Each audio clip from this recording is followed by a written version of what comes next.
Buonasera da Sicilia 24, le principali notizie. Muore dopo 24 ore le dimissioni dall'ospedale Giovanni Paolo II di Ragusa. La donna di Scicli era stata sottoposta a un intervento chirurgico, avviate le indagini. Gela, nel negozio abusivo di parrucchiere si celava un sistema di usura che per 10 anni ha stritolato le vittime con tassi fino al 68%, ritorsioni e intimidazioni, 4 arresti. Niente ferie e nemmeno riposi settimanali. A Palermo sfruttava i suoi dipendenti e chiedeva loro di tornargli indietro parte dello stipendio. Chi si ribellava veniva licenziato, imprenditore di Borgetto arrestato. Dopo Papa Francesco anche Leone XIV andrà a Lampedusa, isola simbolo dell'accoglienza nel Mediterraneo. Catania, a destra il cane a gettare la spazzatura per strada. I filmati immortalano l'insolita scena. La polizia municipale dice l'ingegno non sia alibi per l'inciviltà. Nino D'Angelo torna nei palazzetti con il suo nuovo tour I miei meravigliosi anni 80 bis. Celebra 50 anni di carriera, il debutto domani al Pala Catania. Calcio, poker del Catania al Trapani nel recupero della 25esima giornata di campionato. I rossazzurri si portano a -5 dalla vetta. Intanto la società di Pelligra diventa proprietaria di Torre del Grifo.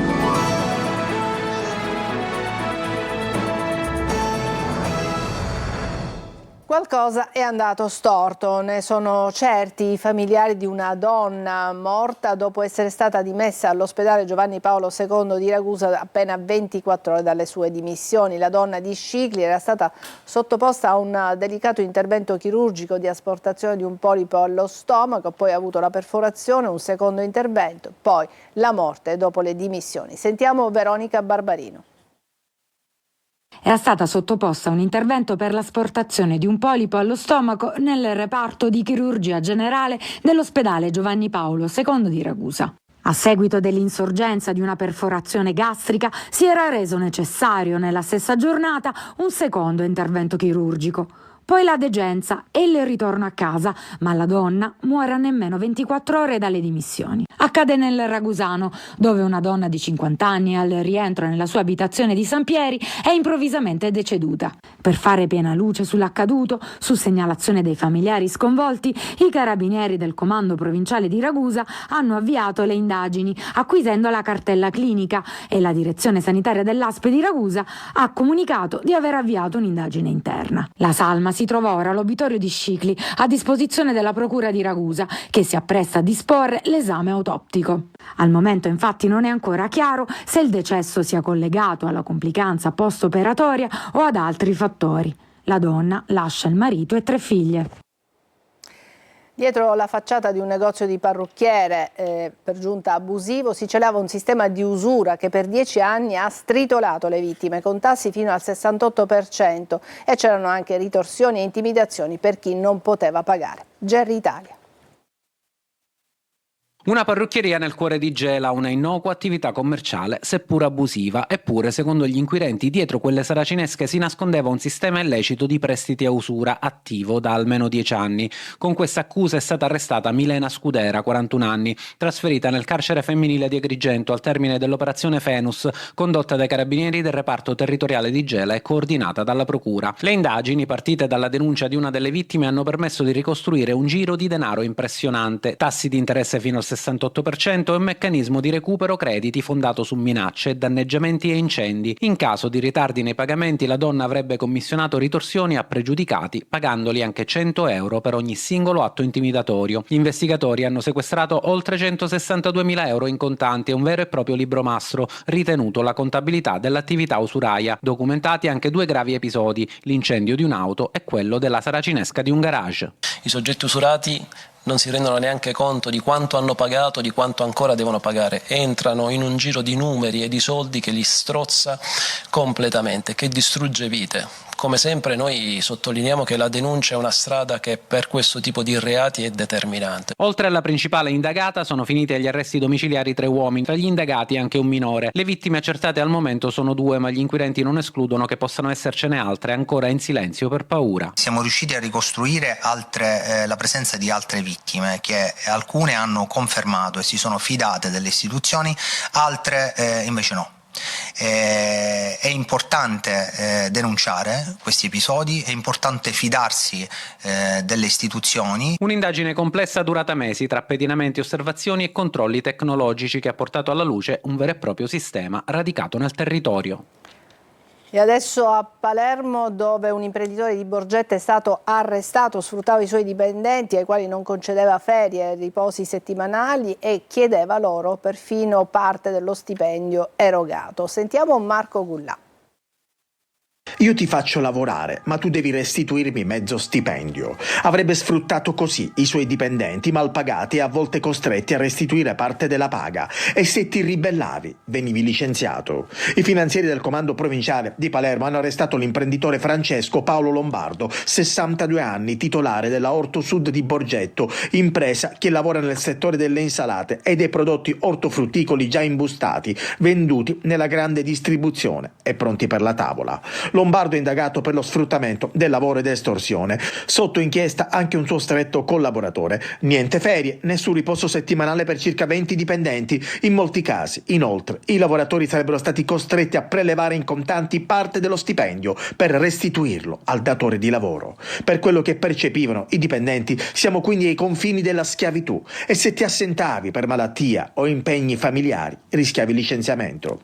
Le indagini dirette dal secondo Dipartimento Tutela Vittime Vulnerabili della Procura di Palermo hanno fatto luce su un sistema di abusi, pratiche e prassi aziendali contrarie alle norme sui rapporti di lavoro subordinato, sfociato in alcuni casi in condizioni di vero e proprio sfruttamento.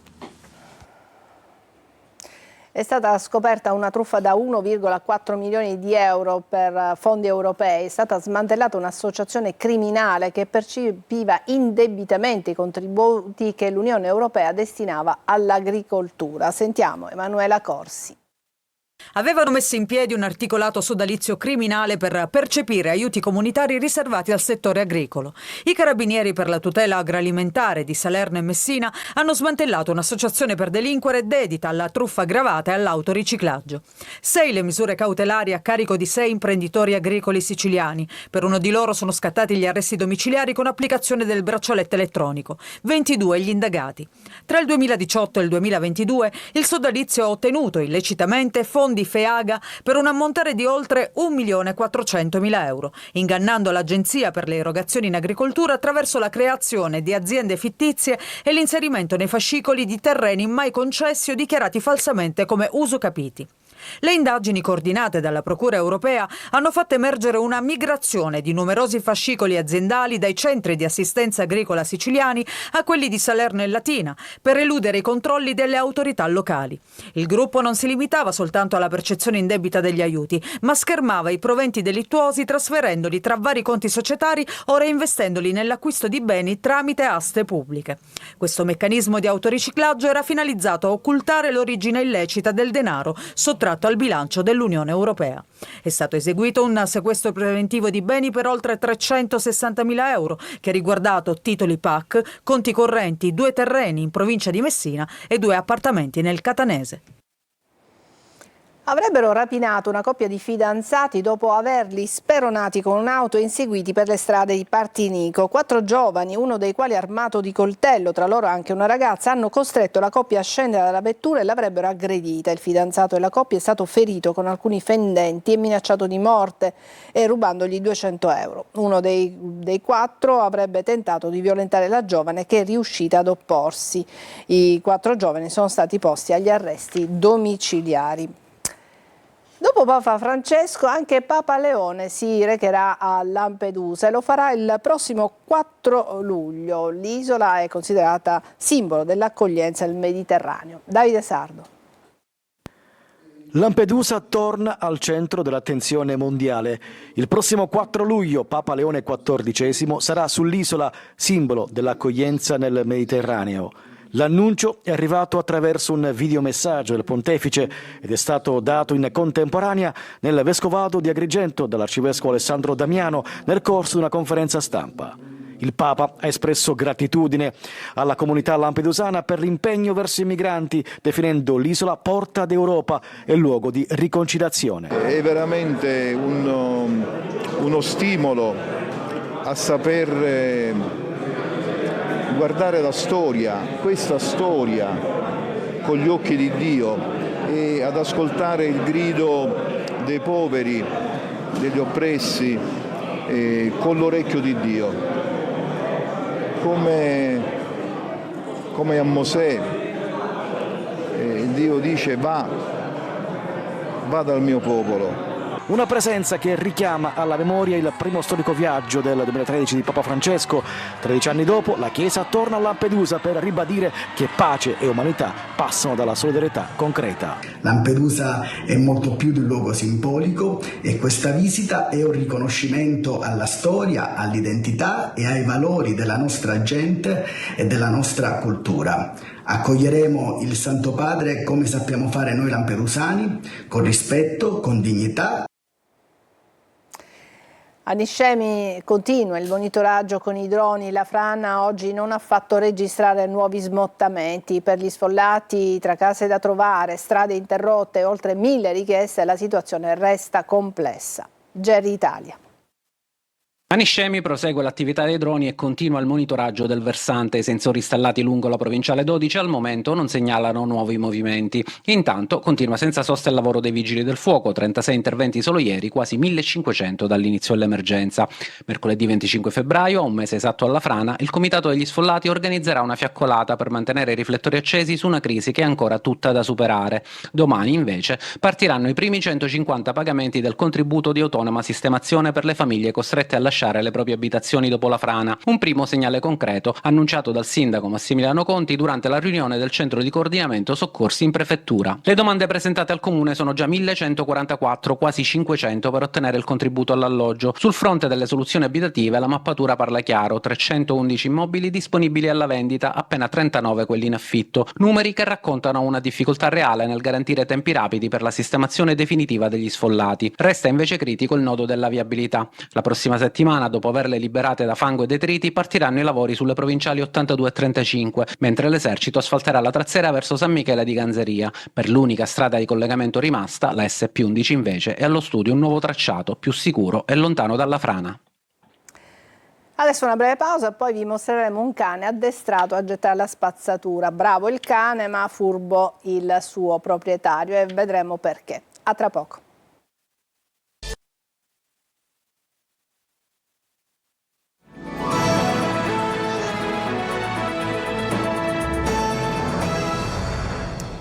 A Catania ha addestrato il cane a gettare la spazzatura per strada. Nel video che vi mostreremo vedremo proprio il cane fare questo, ma l'insolita scena è stata registrata dalle telecamere di videosorveglianza e la Polizia Municipale dice l'ingegno non sia alibi per l'inciviltà.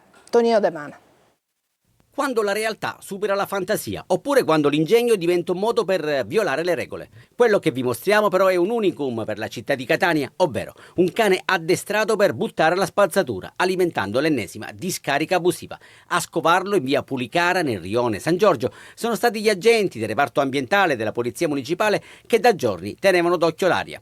Nei video appare quello che non ti aspetti, nessuna targa da appuntare, nessun cittadino da verbalizzare. Sì, perché, sacchetto in bocca, spunta un cane di media taglia che pian piano si dirige verso gli altri sacchetti di immondizia. Identica scena avviene il giorno dopo, più o meno alla stessa ora. Certo, l'inconsapevole amico a quattro zampe non ha alcuna responsabilità né colpa, se non quella di avere un proprietario pigro e magari furbo capace di addestrarlo a sporcare la città. La notizia del cane sporcaccione, con tanto di video diffusa dai canali social del comune di Catania, ha fatto subito il giro del web.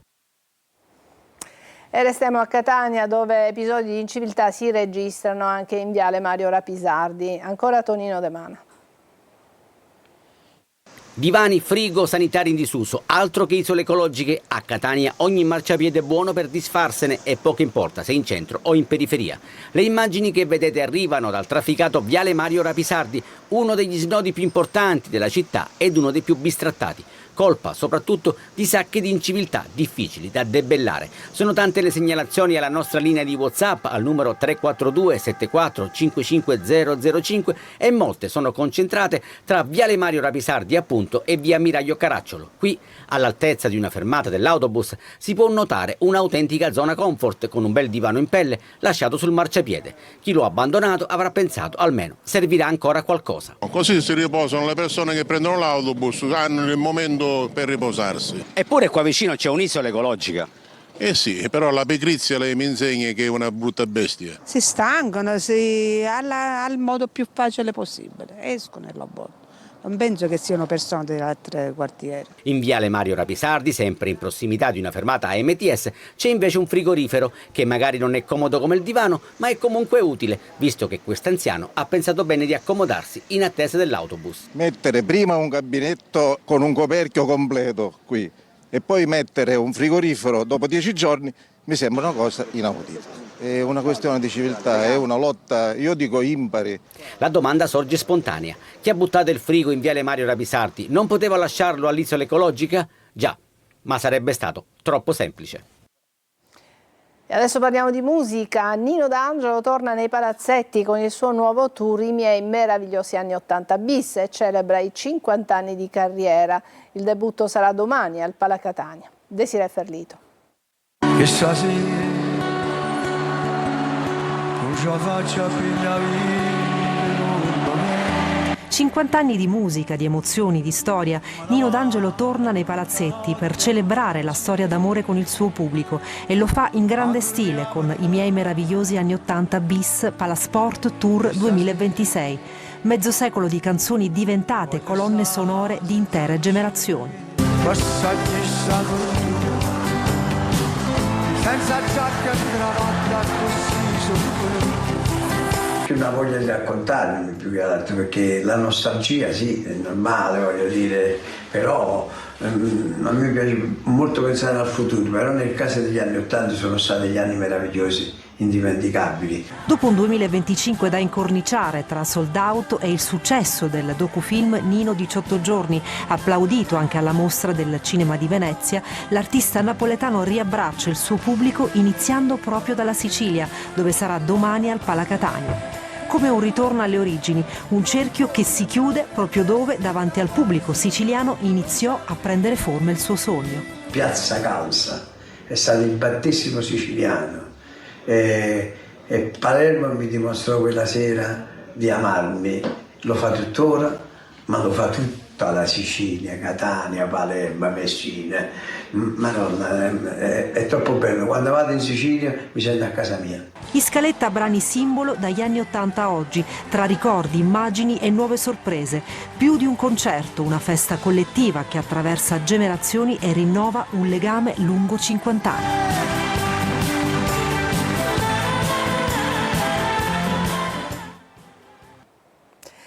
Adesso una breve pausa e poi il calcio.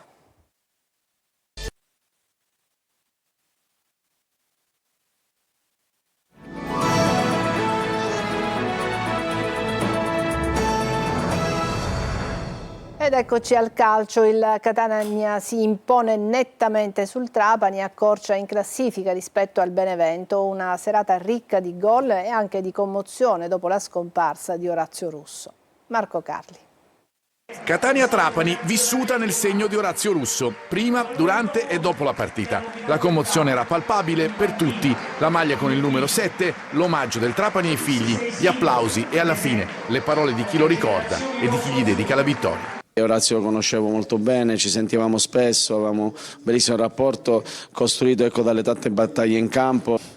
Vogliamo dedicare questa vittoria ad Orazio, ringraziare anche i tifosi che in questi giorni gli hanno dato il giusto tributo a un ragazzo straordinario. Penso che l'uomo del match è stato Orazio, perché alla fine oggi volevamo regalare almeno una gioia alla città, alla squadra, insomma soprattutto alla famiglia che ha vissuto sicuramente dei giorni difficili. Sul campo il Catania vince senza troppe difficoltà, uscendo dalla mini striscia negativa e inasprendo la crisi del Trapani alla quarta sconfitta consecutiva. Partenza lanciata dei rossazzurri, ma occasioni anche per i Granata. Poi l'autorete di Pirrello indirizza inerzia e incontro. Pieraccini, con insistenza di testa dopo il mezzo miracolo di Galeotti, ribadisce la superiorità etnea.